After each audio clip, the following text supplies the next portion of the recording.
World War II shaped thousands of men, but few soared through the skies with the courage, composure, and skill of Chuck Yeager. He didn't just survive the skies over Europe, he defied them. Long before he became the first man to break the sound barrier, Chuck was just a small-town kid from West Virginia with sharp eyes and a deep love for flying. But when the world plunged into war, he answered the call with the conviction of someone who knew he was meant for the sky. Yeager was assigned to the 363rd Squadron of the 357th Fighter Group, one of the first American units to fly the legendary P-51 Mustang in Europe. It was a brand new aircraft, fast, powerful, and with the range to escort bombers deep into enemy territory.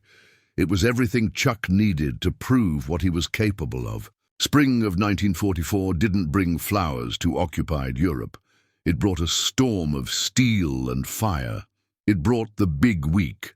Big Week, or Operation Argument as it was officially named, was a massive Allied bombing campaign targeting Nazi Germany's aircraft industry and infrastructure. For 6 days, from February 20 to 25, 1944, thousands of heavy bombers launched from air bases in England, crossing the English Channel with one goal: to dismantle Germany's air power. But those flying fortresses weren't alone. Every formation of B-17s and B-24s was protected by fighter escorts. First, the P-47 Thunderbolts, and soon, a game-changer, the P-51 Mustang. Chuck Yeager and his fellow pilots were the eyes and shields of those bombers. They weren't there to strike factories or airfields. They were there to keep the skies clear, to go head-to-head with the Luftwaffe's finest as they fought to defend their homeland with everything they had. It was the deadliest duel in the skies. Mustang versus FW-190, P-51 versus Bf-109. Yeager made his mark early. On his first combat mission, mechanical issues forced him to turn back before even reaching enemy territory. But that didn't last. Soon, his name was being whispered among his peers. On one mission during Big Week, while flying tight escort, near the bombers, a wave of enemy fighters burst through the clouds in a coordinated ambush. Without a moment's hesitation, Yeager peeled off and went straight for them, locking onto one of the FW-190s. With smooth, calculated movements, he got behind his target. The Mustang's advantage was its high-speed maneuverability, and Yeager knew how to use it. With a clean burst, he hit the German fighter, which dropped in altitude before exploding in mid-air. It was his first confirmed kill, but it wouldn't be his last. In the days that followed, he flew again and again, watching over the bombers, making sure they weren't easy prey. On those long escort runs, Yeager learned to read the sky like few ever could.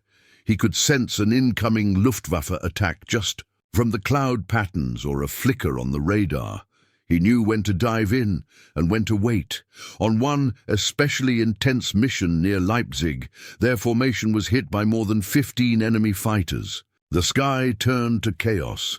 Bomb bays opened mid-flight. Planes scattered for cover. The roar of engines was drowned out by the hammer of machine guns.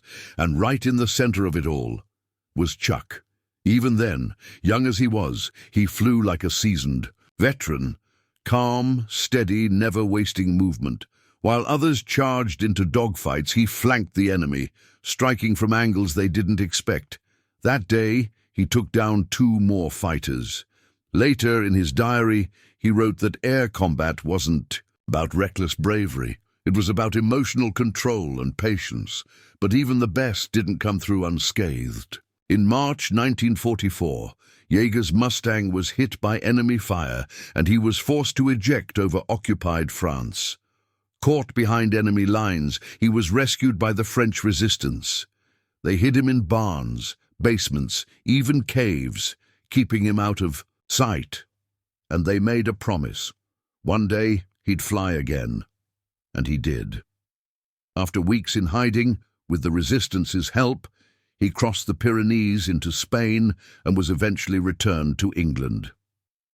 Military rules said that downed pilots who escaped with resistance help weren't allowed to return to combat, too risky if captured again. But Yeager didn't take no for an answer. He pushed back hard, arguing that his knowledge of enemy tactics and territory made him far too valuable to ground.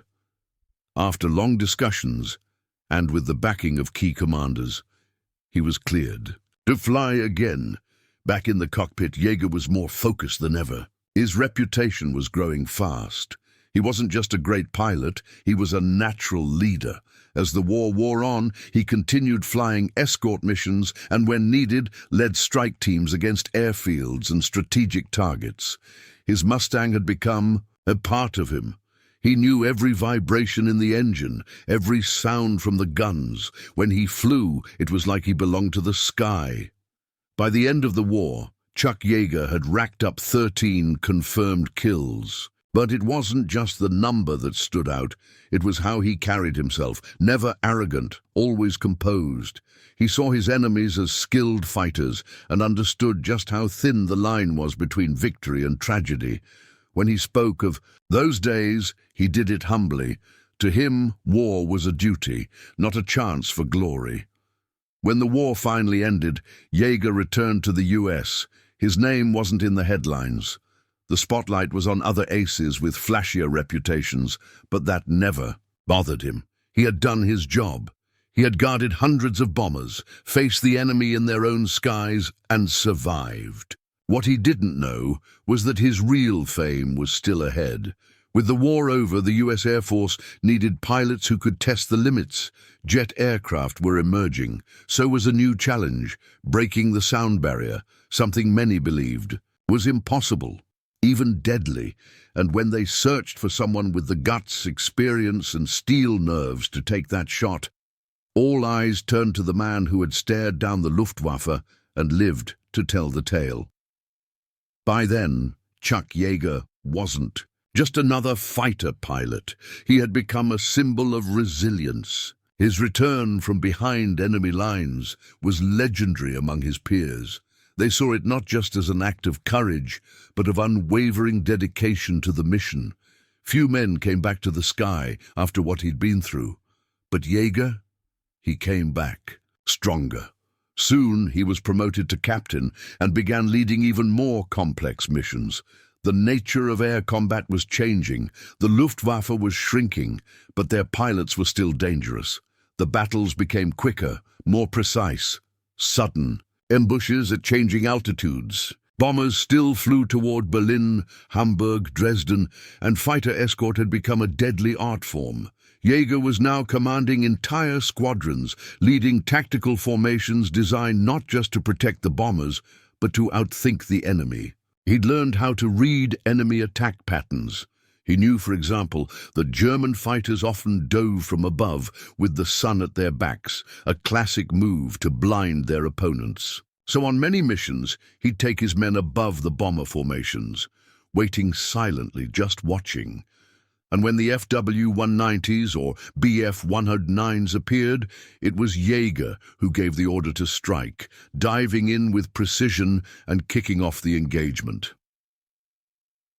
On one patrol over southern Germany, Yeager led one of the 357th Fighter Group's most talked-about actions. He spotted a wave of enemy fighters heading toward the bombers, and staying cool under pressure, called for a pincer maneuver. 2 wings held their course, while he and another group swung behind the enemy. The ambush worked. In just a few minutes, 5 enemy planes were down, 2 of them shot by Yeager himself. He later described the moment with his trademark simplicity. It was like hunting in the woods, only in the sky. But not all missions were about dogfights. Many required flying for more than 6 hours, through low visibility, mechanical issues, reroutes, and the sheer exhaustion of the men around him. Yeager had a rare gift for knowing which pilots were still mission-ready and which ones needed a break. He wasn't just a technical leader, he was an emotional one. He understood that wars weren't won with machines alone. They were won with people. That insight earned him deep respect. Before missions, he often sat down with younger pilots. No dramatic speeches, just simple, solid advice. He talked about what they'd face in the air, how to maneuver efficiently, how to stay calm when instruments failed. His no-nonsense approach saved lives and prevented countless avoidable losses. As the war neared its end, Yeager kept flying almost daily. His last missions took him as far as Czechoslovakia and Hungary, where pockets of Luftwaffe resistance remained. These encounters were less frequent, but just as deadly. Germany had started deploying new fighters, including jets. One of them, the Me-262, emerged like a ghost, fast, nearly untouchable. Yeager had a run-in with one of those jets, and Me-262 flashed out of nowhere, cutting through the formation at a speed the Mustang simply couldn't match in a straight chase. But Yeager didn't give up. He climbed and circled, waiting for the moment when the jet would have to slow down to land. That's when he made his move. While no official kill was confirmed that day, the encounter stood as yet another example of his strategic brilliance. By the time the war ended, Chuck Yeager had flown more than 60 combat missions and scored 13 confirmed kills. But his real impact couldn't be measured in numbers alone. It was in the hundreds of bombers that crossed the skies of Germany under his protection, in the pilots who made it home because of his leadership, in the quiet respect he earned from allies and enemies alike. When Germany finally surrendered, Yeager didn't celebrate with loud cheers. He understood the weight of war. He thought about the friends who didn't make it back, about the enemy, pilots who'd also left families behind. Victory for him simply meant the end of a responsibility. But his mission in the sky was far from over. The post-war world opened new doors. Yeager's name began circulating through Air Force Command. As one of the pilots most suited to meet the challenges of modern aviation, the age of supersonic flight had arrived. And once again, when someone was needed to attempt the impossible, Chuck Yeager was chosen. On October 14, 1947, he made history by breaking the sound barrier in the Bell X-1, flying faster than Mach 1, a speed many had believed to be fatal. It was the crowning moment of a man whose journey began in the war-torn skies of Europe, flying not for glory, but with humility, courage, and excellence. And it all started with those early missions, guarding bombers over Germany during Big Week and the long campaigns that followed. Chuck Yeager became the symbol of a generation of pilots who flew higher than their fears, who led their comrades through fire, and who left a legacy of integrity, skill, and passion for flight that still echoes through the wings of history. When the war ended, Chuck Yeager returned to the U.S. as one of many silent heroes. He wasn't chasing fame or medals. What mattered to him was doing the job right. Still, his achievements didn't go unnoticed. His flight logs, his cool under pressure, and above all, his ability to make split-second decisions earned him the attention of those shaping the future of American aviation. Soon after, he was assigned as a test pilot at Muroc Army Air Field, what would later become Edwards Air Force Base in California. That's where his next challenge awaited, to fly faster than sound. The transition wasn't easy. This time, the enemy wasn't a fighter plane. It was the very laws of physics. Bell aircraft engineers were developing a rocket-powered experimental jet, the X-1. It was small, bright orange, like a cannonball, with straight wings and a cockpit. So tight, Yeager could barely fit inside. Flying the X-1 was unlike anything he'd done in the war. There was no room for error. But Yeager, with his instinct and combat experience, adapted quickly. Just before the critical mission, however, he had a freak accident, falling off a horse and breaking 2 ribs. He kept it secret, fearing he'd be pulled from the mission. On the day of the flight, he silently endured the pain, and with the help of a broom handle rigged as a makeshift lever, managed to climb into the cockpit. On October 14, 1947, he was carried aloft in the belly of a B-29. Released at altitude, He fired up the rocket engines of the X-1. The aircraft shook violently. The air felt like it was tearing apart.